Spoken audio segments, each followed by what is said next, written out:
Hi, I'm Kathleen Pagnini, core specialist, and today we're going to talk a little bit about inner core fitness. What is inner core fitness? Well, you've heard of core fitness, right? That is sit-ups, planks, crunches. That's your outer core.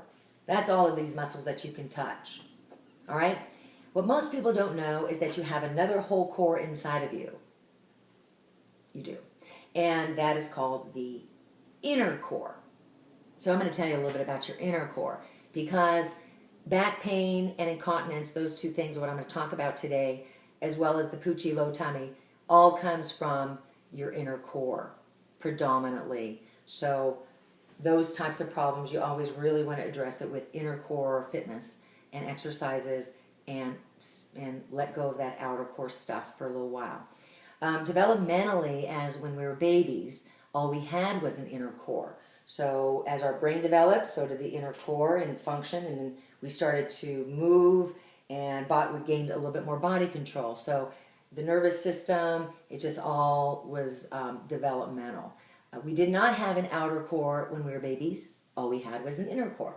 What is the inner core? It's the diaphragm, pelvic floor muscles at the bottom. You have your transversus muscles in the front, all right? And then you have some thoracolumbar fascia back, in the back of it. Now, it's just easier for you and for our brain to look at things in a certain way, because our body will respond accordingly, whatever we think our body actually responds to. So this is a lot of brain work, so it's going to sound a little different to you, but if you go along with it, you're going to find that you're going to really start to feel a lot better, because I'm going to show you how to hold yourself up with the right part of your body. Most people are not doing that, and so they're experiencing all these problems: back pain and incontinence, poochie tummy, that sort of thing.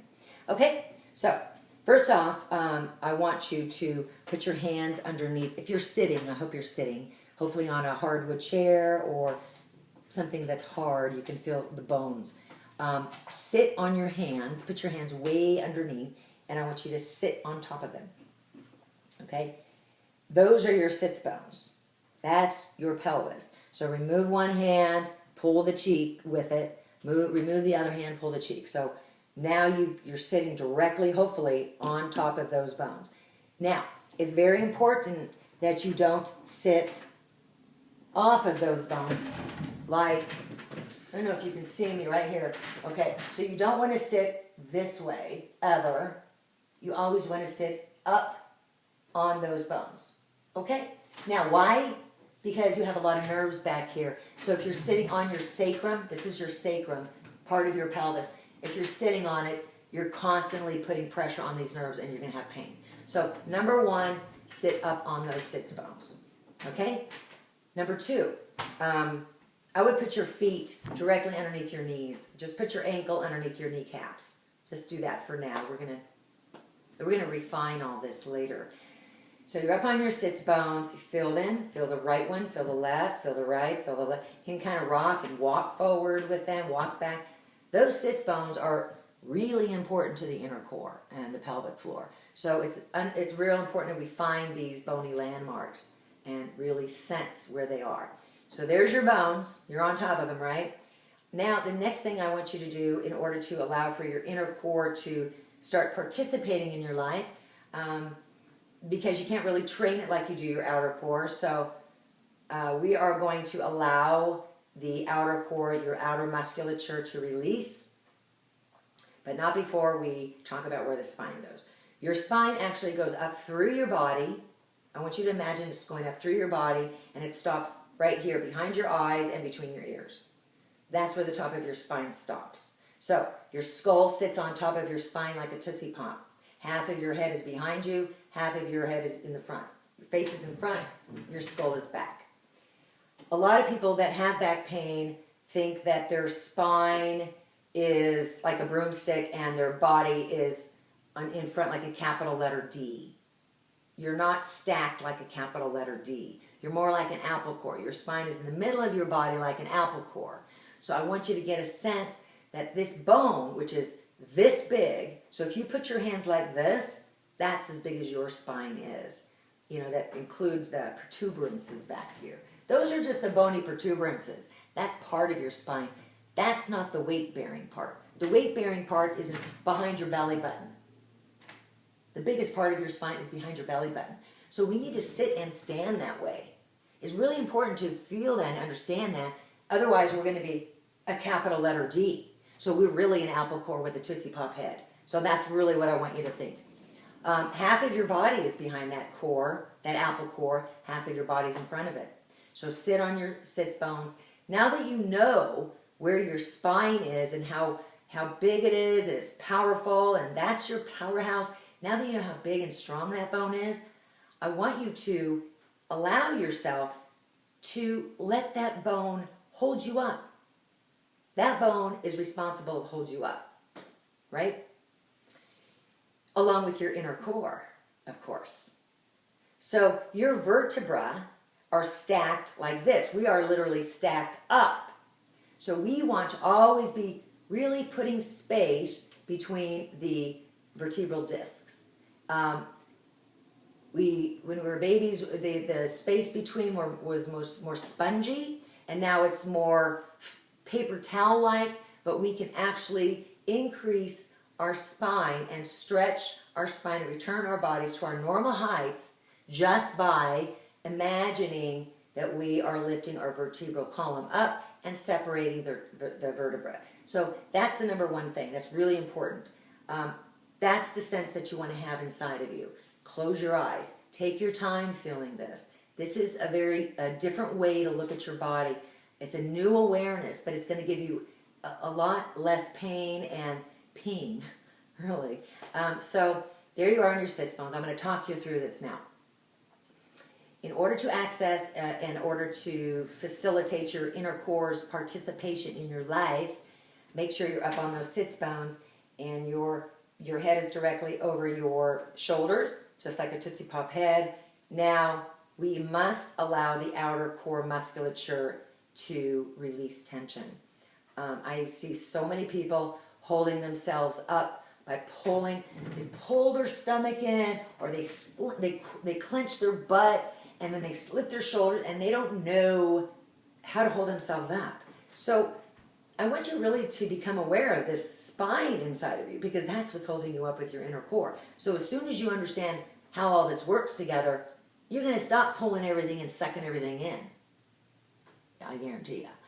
So your inner core fires on an intention to move, and we'll go over that later. And what happens is that your brain fires and causes certain reactions in your body, and your inner core, it compresses your viscera, your guts, and your internal organs around your spine, securing your spine prior to outer core or peripheral movement.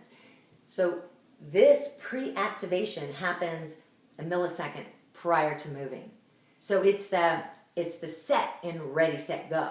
A lot of people are missing the set out of ready, set, go. So we're going to get you to where you're firing your inner core on a timely manner, in a sufficient manner, and in a real proactive manner, in a systematic manner, to help your body function the way it's supposed to function. So basically, when the inner core fires, the pelvic floor comes up, responds, the diaphragm, securing your spine, and then the outer core wraps and reinforces the inner core. So that's how that works. If we are doing all of this stuff with our bodies by pulling our navel in and clenching our butt and lifting our shoulders, we are really unable to access our inner core. So the first thing I would suggest is understand how to let go. Don't you hear that all the time? Let go, let go. Well, this is how to let go. If the inner core is not working properly, what the brain does, it recruits the superstars, the outer core musculature, the tummy, the butt, the legs. So we got to give these superstars a break and have the inner core, those people, do their jobs. All right? So we start this way.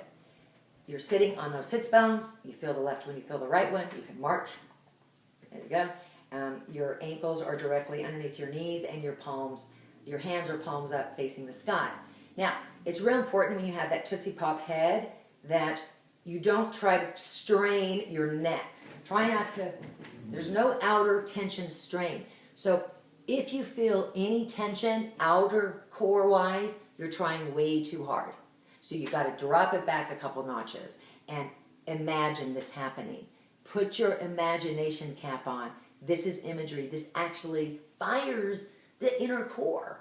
It sends new nerves down in the pelvic floor and takes out toxic waste, and everything starts working just by imagining.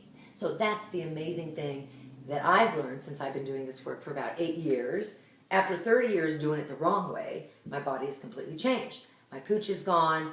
I don't have any pain. I don't know. I feel great. I'm on my way up. I'm on my way out. So you're sitting there, palms are up, and I want you to let your belly go. Let your shoulders go. Yes, I said your belly. Let it go. Let it go. Let your shoulders go. Your head sits on top of your spine, which is behind your eyes, like a Tootsie Pop. You don't have to hold your outer core up. You don't have to hold your body up with your outer core.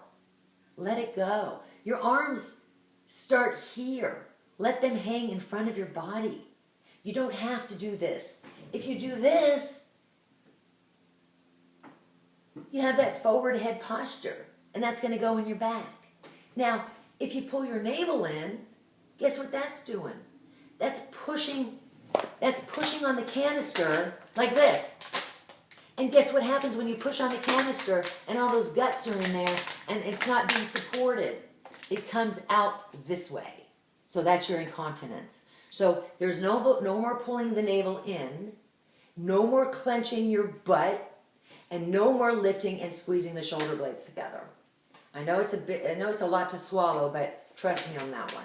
We're going to learn how to hold ourselves up from the right part of our body, not from the wrong part of our body, okay?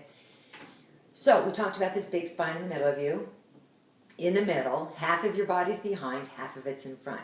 You have this big pelvic bowl. Inside is your pelvic floor muscles. You've got your inner canister inside sitting here in the rib cage. That is supporting your spine. So I want you to imagine now that there's this tunnel and it's going up the middle of the spine, right about in the middle of you, starting behind the belly button, all right? High, high, high, right about here. Imagine that there's this small tunnel and it's traveling all up your spine, all the way up to here, all right? So you have this spine, this big bone inside of you. Your outer core is melting down your bones like warm honey, melting down your bones, and that nice Tootsie Pop head is up and your spine's going behind your eyes. Great. So that's your support. That's your powerhouse. Let it happen. Now I want you to imagine this. It's called imaginary breathing. I want you to imagine that air is traveling up between those sits bones. You know those sits bones you're sitting on. I want you to imagine air traveling up through there and going up the tunnel of the spine. So when you inhale, the air goes up, up, up, up, all the way up. And everywhere it goes, it creates space between each vertebra. And as you exhale, the air travels out the crown of the head. All right? So you're going to inhale. And as you exhale, I want you to feel the air going up the tunnel of the spine. You're literally growing, growing, growing. Your shoulders are releasing. Your chin's dropping down. Your head sits on top. Your belly hangs and it goes out the head. And let's do that again. Inhale between the sits bones. As you exhale, the air travels up behind the belly button, separating each vertebral disc, actually putting space so you're growing up. And as you exhale, it goes out, and then you release. And then one more time, inhale, and you can see me gradually growing. Inhale between the sits bones. Exhale, I'm imagining the air traveling up, up between each disc and out the top of the head. And then I release between each time. But I have to remember, and so do you, that we're not to pull our navel in. Shoulders are hanging down in front. Head sits on top. There's no outer tension. No outer tension. let your belly go, let your butt go, let your back go.